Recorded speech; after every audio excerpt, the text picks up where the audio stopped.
con todos. Tengo el agrado de presentar nuestro tema a investigar, Revolución de Copérnico.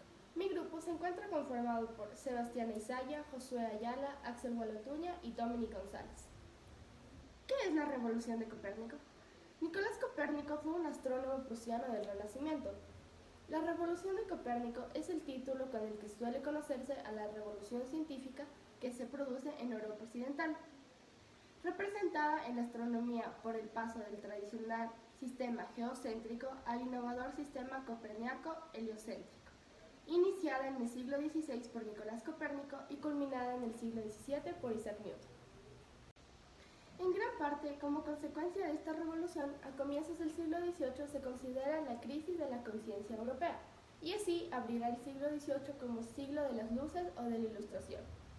Nicolás Copérnico se caracterizó por tener una visión más filosófica que científica, aunque conocía bien la astronomía y las matemáticas de su época. La revolución copérnica consistió en cambiar la Tierra por el Sol como centro del universo. Hablando cosmológicamente, esto significó: en primer punto, cosmológicamente podemos decir que la Tierra se mueve y gira junto a los demás planetas alrededor del Sol. La Tierra ya no era singular y pasó a ocupar un segundo plano. Segundo, el Sol rige el cosmos, ocupando la posición central. Copérnico sigue considerando el cosmos como finito, limitado, constante, sujeto a movimiento circular uniforme y estático como totalidad.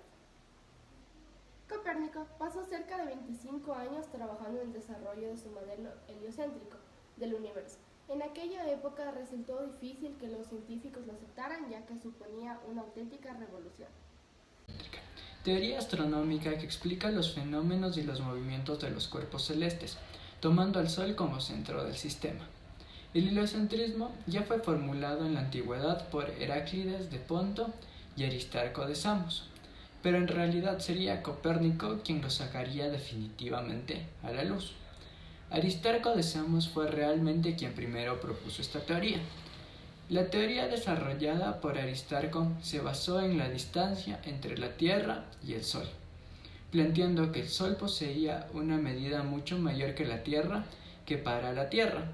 Por esta razón, Aristarco propuso que era la Tierra la que giraba alrededor del Sol, y no a la inversa. Más tarde, en el siglo XVI, Nicolás Copérnico formuló nuevamente la teoría, sustentada en cálculos matemáticos aún más precisos, lo que hacía la diferencia de la teoría de Aristarco, publicando en 1543 el libro De Revolutionibus Orbium Coelestium. Estas ideas de Copérnico y la publicación del mismo libro marcaron el comienzo de lo que se le llamó revolución científica. No solo un cambio importante en la astronomía, sino en las ciencias en general, y particularmente en la cosmovisión de la civilización. A partir de la publicación de su libro y la refutación del sistema geocéntrico defendido por la astronomía griega, la civilización rompe con la idealización del saber incuestionable de la antigüedad y se lanza con mayor ímpetu en busca del conocimiento. Esta teoría abrió el camino a los adelantados científicos técnicos de la cosmonáutica. Copérnico adoptó la idea de una Tierra en movimiento para resolver el problema planetario que, según opinaba, no estaba satisfactoriamente resuelto. En el sistema heliocéntrico resultaba mucho más sencillo realizar el cálculo correcto de las posiciones planetarias, y por ello Copérnico no dudó en romper una tradición de más de 2000 años de una Tierra en reposo. El heliocentrismo ya había sido descrito en la antigüedad por Aristarco de Samos, quien se había basado en medidas sencillas de la distancia de la Tierra al Sol, que determinaban un tamaño del Sol mucho mayor que el de nuestro planeta.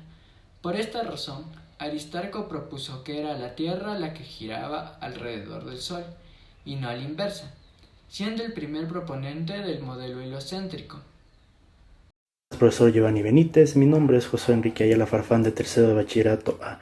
Yo le voy a explicar las grandes implicaciones que se realizaron gracias a la revolución de Nicolás Copérnico, dándose así su importancia en cada una de estas y trata de entender por qué fue tan importante su aporte.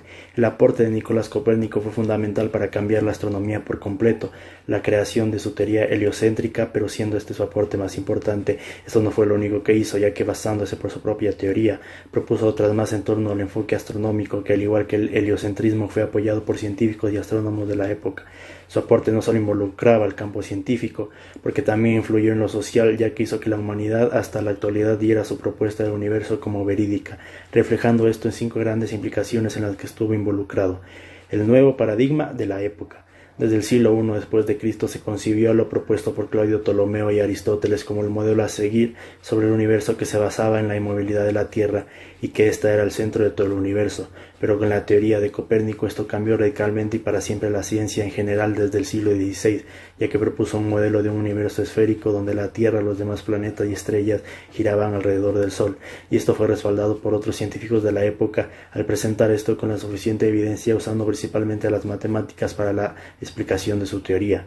Eso hizo que su teoría fuera el modelo a seguir desde el siglo XVI hasta la actualidad, dejando invalidado lo dicho por los grandes personajes griegos al ser una creencia que ellos habían impuesto. Seguimos con la implicación de las matemáticas para la ciencia. Después de que Copérnico haya revolucionado la astronomía con su teoría heliocéntrica, esta mayormente su respaldo se debía a la explicación que tenía mediante la matemática. Es por esto que desde este momento se consideró que las teorías de la ciencia en general debían basarse principalmente en las matemáticas. Es desde aquí el punto de partida para poner a las matemáticas como prioridad ante cualquier teoría científica, observando así grandes aportes físicos posteriormente como el de la caída libre por Galileo Galilei o la teoría de la gravitación de Isaac Newton, grandes aportes que también revolucionaron la ciencia basando su aplicación en la matemática.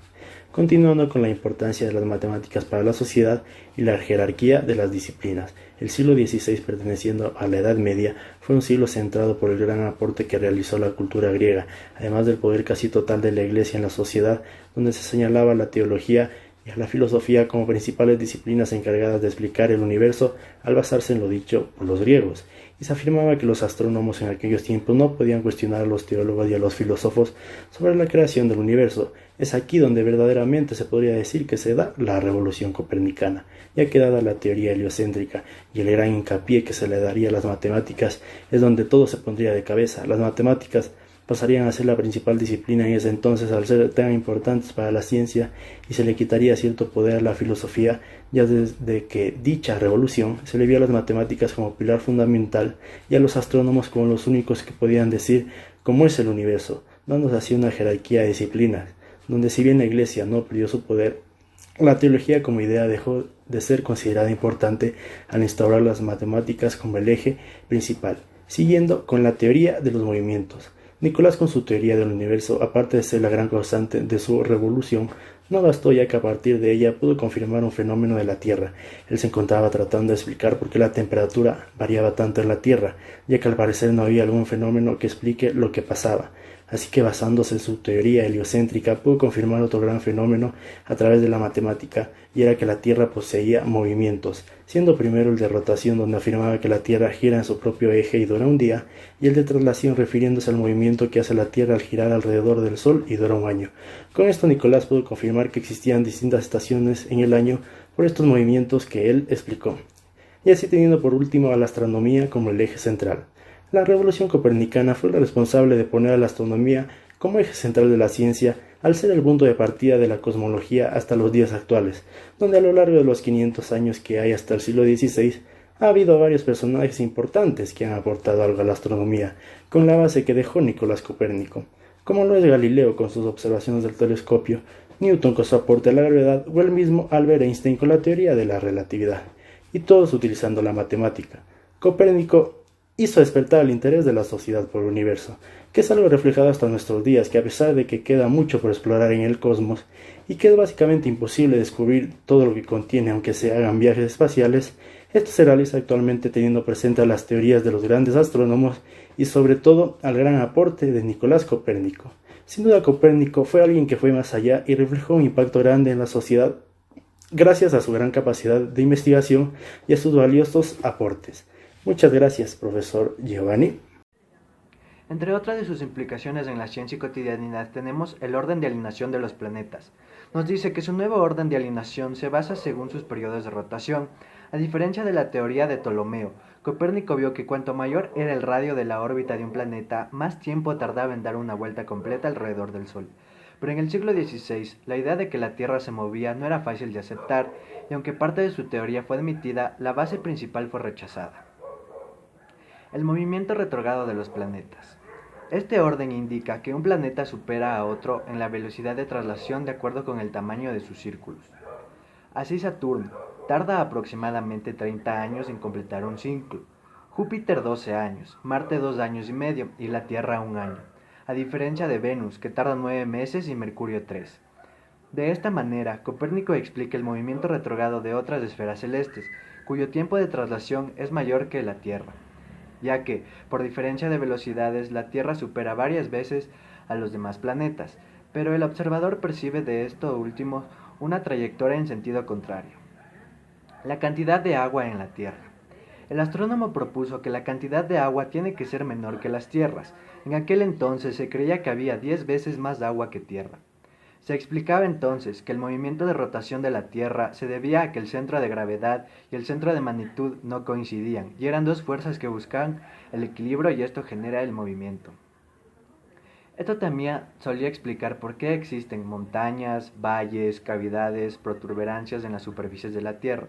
Sin embargo, por medio de la geometría, Copérnico demostró que al ser la Tierra una esfera, necesariamente el centro de su gravedad y el centro de su masa son coincidentes y al mismo tiempo llegó a la conclusión de que la cantidad de agua no puede ser mayor que la de la Tierra, porque las materias pesadas se conglomeran alrededor del centro de la gravedad y las ligeras en el exterior. De tal modo que, si la cantidad de agua superase la cantidad de tierra, el agua cubriría toda la superficie de la Tierra. La relación entre filosofía y ciencias naturales. Nicolás Copérnico relacionó estas dos ramas con su conocimiento fundamental sobre la relación entre las matemáticas con el mundo natural.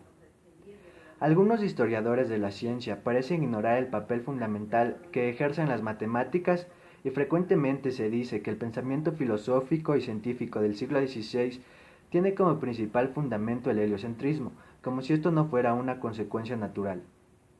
Sin embargo, no se puede ignorar que el heliocentrismo, además de resolver un problema astronómico, fue resuelto con una técnica matemática.